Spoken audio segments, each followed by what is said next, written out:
What's up mga ka-recap? Kung gusto nyo ang mga ganitong content about time travel and sci-fi, huwag kalimutang mag-subscribe at i-like ang video na ito upang magganahan ako sa pag-upload ng mga bagong videos at sabay-sabay tayo mag-enjoy.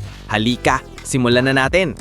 Sa simula ng pelikula, dalawang primitibong lalaki ang naglakbay ng malalim sa kagubatan hanggang sa matagpuan nila ang isang mahiwagang puno na may ilang kumikislap na prutas. Naging mausisa ang isa sa kanila at kumagat sa isang prutas. Nakapagtaka, nagdulot ito ng sunod-sunod na pagbabago, kabilang ang isang dambuhalang ahas na bumagsak sa kanilang paanan. Pagkadapas nito, napunta sila sa ibang sibilisasyon kung saan mas moderno na ang mga tao. Ang lalaking kumain ng prutas ay nauwi pa sa pag-akit sa magandang reyna ng kahariang iyon. Matapos nito, bumalik ang pelikula sa pinagmulan ng lahat. Dinala tayo sa mga panahong biblikal ng mga unang sibilisasyon kung saan napaka-primitibo pa ng sangkatauhan. Isang grupo ng mga ngaso ang pumasok ng malalim sa kagubatan para maghanap ng pagkain. Hinabol nila isang baboy damo at nang handa ng umatake ang pinunong mga ngaso na si Marlak, isa sa kanyang kasamahan ang tinamaan ng sibat. Biglang sumulot ang isa pang mga ngaso na si Zed at nagyabang tungkol sa kanyang tira. Inihisip na siya ang nakapatay sa baboy damo. Nang mapagtanto niyang hindi pala, humingi siya ng paumanhin, mulik pabulong na sinabi na naharangan siya ng isa pang mga ngaso.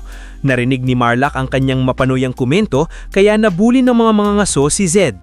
Pagbalik nila sa nayon, nakita nila ang isang lalaking nagngangalang O na namimitas ng mga strawberry. Habang dumadaan si Marlak, minamaliit niya si O sa pamamagitan ng pagtatapon ng basket nito. Lumalabas na matalik na magkaibigan sina O at Zed mula pa noong ipinanganak sila. Habang nag-uusap, nakita ni Zed ang kanyang crush na si Maya at sinubukang magpa-cute rito. Ngunit magalang siyang tinanggihan ni Maya at sinabing gusto niya ang lalaking kayang magprotekta at magtaguyod sa kanya. Mas lumala pa ang sitwasyon nang alokin ni Marlak si Maya ng ulo ng baboy damo bilang simbolo ng pag-ibig at nagtangkang manligaw dito. Samantala, may gusto rin si O sa kapatid ni Zed na si Ima, ngunit nahihiya siyang kausapin ito. Maya-maya, may isang taga-nayon na dumumi sa likod ng tulugan ni Zed kaya nagalit siya. Kaya naglakad sila ni O papunta sa kagubatan kung saan naglabas ng sama ng loob si Zed tungkol sa palagi siyang minamaliit at tinatratong parang basura. Narating nila ang isang puno na may kumikislap na mga prutas. Ipinagbabawal palang kainin ng prutas na ito at wala pang naglalakas loob lumapit dito.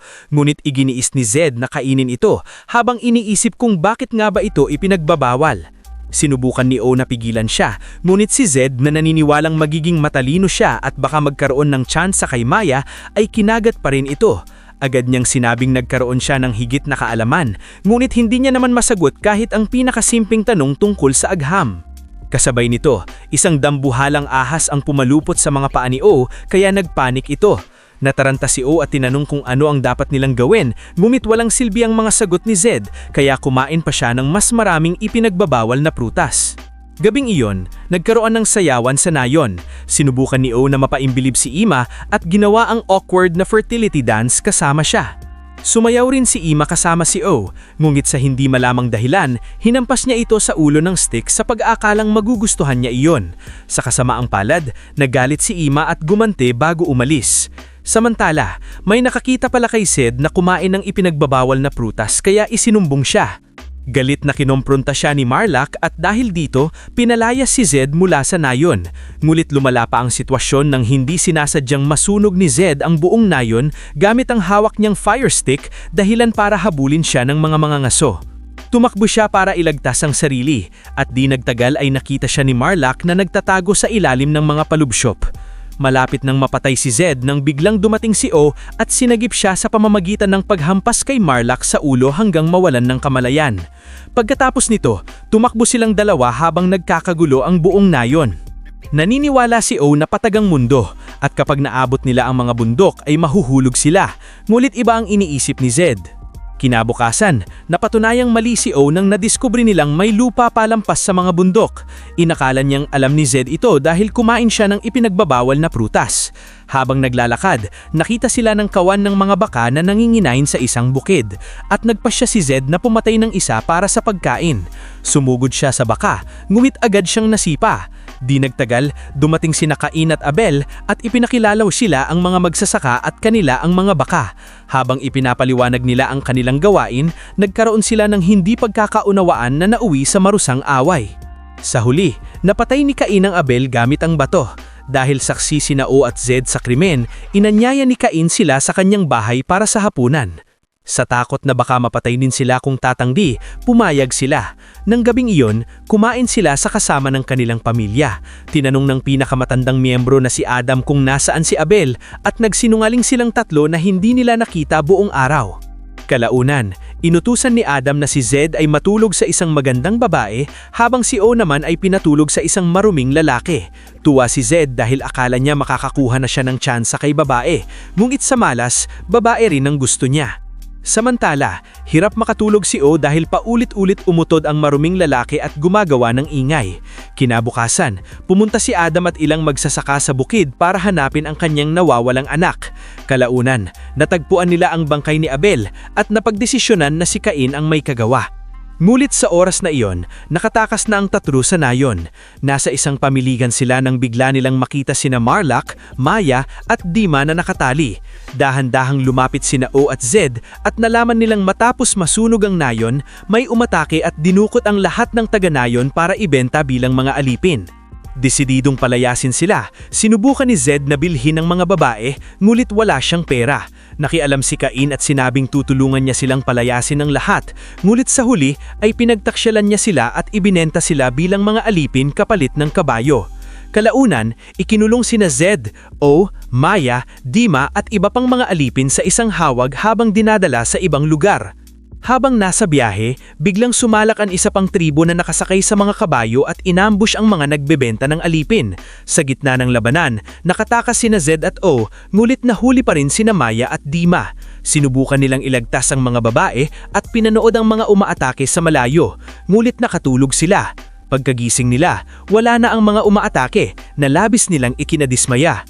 Pagkatapos nito, nagtungo sina Z at O sa siyudad na tinatawag na Sodom matapos nilang marinig ang pangalan nito sa mga umaatake. Sumunod na eksena, ipinakita si Abraham na handang ialay ang kanyang anak na si Isaac bilang utos ng Diyos. Bigla siyang napukol nina Z at O na nagkataong dumadaan. Upang pigilan si Abraham sa pagpapatay ng bata, sinabi nilang ipinadala sila ng Diyos para pigilan siya. Nang marinig ito, ibinaba ni Abraham ang kanyang kutsilyo at nagpasalamat sa Diyos bago sila inihatid sa kanyang nayon. Naniniwalang sila ay banal na mga magsasaka. Gayunpaman, upang patunayan ang kanilang katapatan, sinabi ni Abraham na kailangan nilang dalawa na magpatuli. Dahil sa takot, tumakas ang dalawa mula sa nayon at naglakbay patungo sa kilalang lungsod ng Sodom. Nguhit nalaman nila kalaunan na sinusundan pala sila ng anak ni Abraham na si Isaac. Sumama siya sa dalawa papasok ng lungsod, sinasabing palagi silang palihim na pumapasok ng kanilang mga kaibigan upang magsaya. Pagdating nila sa tarangkahan, biglang sinubukan silang hulihin ng ilang gwardya. Kaya tumakbo si Isaac habang nahuli naman ng dalawa at inihanda para sa parusa.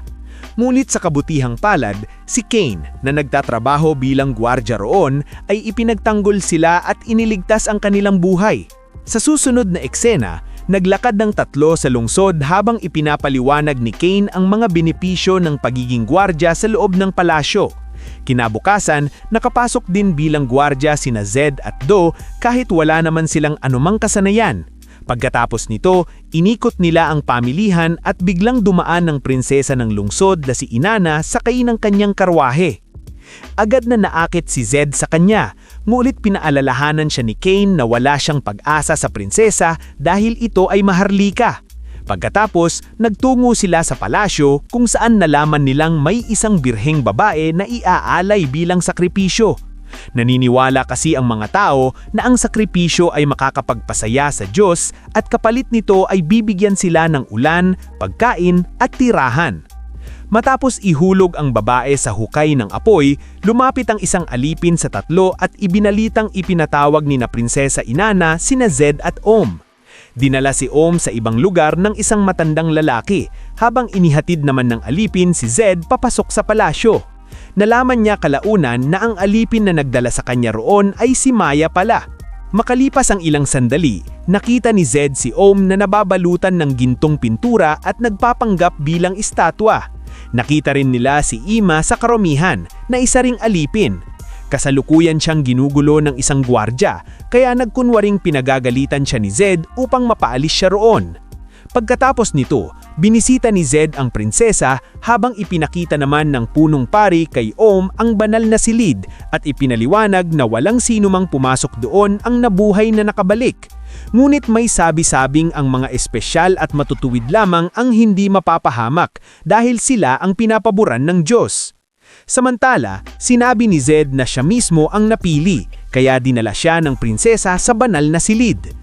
Nakumbinsi siya nitong pumasok at kausapin ng Diyos upang matapos ang paghihirap ng mga tao. Ngunit pagpasok ni Zed, walang nangyari at sa halip ay natagpuan niya si Om na nagtatago mula sa punong pari na pinipilit siyang gumawa ng hindi angkop na bagay. Lumuhod si Zed sa harap ng malaking bato sa gitna ng silid at nanalangin sa Diyos. Pagkatapos ng kanyang panalangin, nagkaroon sila ni Om ng pagtatayon tungkol sa pag-iral ng Diyos. Sa huli ay nagkaayos din sila, ngunit paglabas nila ng silid ay sinalubong sila ng punong pari at maraming gwardya at agad silang ipinakulong dahil bawal pumasok sa silid na iyon. Kinabukasan, dinala sila sa labas at hinatulang batuhin hanggang mamatay sa harap ng publiko. Ngunit bago pa magsimula ang parusa, hinarap ni Zed ang hari at sinabing na siya mismo ang napili dahil hindi siya nasaktan kahit pumasok siya sa banal na silid. Dahil dito, nagsimulang sumigaw ang mga tao kay Zed. Pinaniwalaan din ito ng hari kaya binawi ang kanilang hatol na kamatayan, ngunit handip na palayain sila ay ginawa silang mga alipin. Bandang hapon, isa na namang birheng babae ang ihahandog sa Diyos. Nagugulat na siya mismo ang kanyang sariling anak na prinsesa Inanna ang napili niya dahil sawa na siya sa pagrereklamo nito. Lumalabas din na sina Ima at Maya ang susunod na iaalay at nang malaman ito ni Zed ay dramatiko siyang dumating at nasira pa ang isang bahagi ng konstruksyon sa kaguluhan. Sa kabila ng dako, nagpakita sina Abraham, Isaac at ang kanilang mga tauhan at nagsimula ang isang malaking riot. Lumaban din ng mga tao habang ang ilan sa mga gwardya ay nagtaksil sa hari, pinatay siya at inangkin ang kanyang korona. Samantala, iniligtas ni Om si Ima at sa wakas ay inamin ng kanyang nararamdaman para rito na nagbunga ng kanilang pagiging malapit sa gitna ng kaguluhan. Nakipaglaban si Zed sa maraming gwardya at kalaunan ay nailigtas ni Maya sa punong pari na nahulog sa hukay ng apoy. Makalipas ang ilang oras, tumigil ang labanan at nagsaya ang mga tao kay Zed dahil iniisip nilang siya mismo ang napili. Nagsimula ring umulan, lalo pang nagpasigla sa kanila. Ngunit sa huli, umamin si Zed at sinabi sa lahat na isa lamang siyang ordinaryong tao na sumusubok na iligtas ang kanyang mga kaibigan. Dagdag pa niya, kahit sino ay maaaring maging napili at makagawa ng sariling kapalaran kung magpapatuloy kabilang sa hirap. Dahil sa kanyang nakaka-inspire na pananalita, lalo pang naantig ang mga tao. Sa huling eksena, naging reyna ng Sodom si Prinsesa Inanna habang naghahanda sina Zed at Om na tahukin ang magkaibang landas.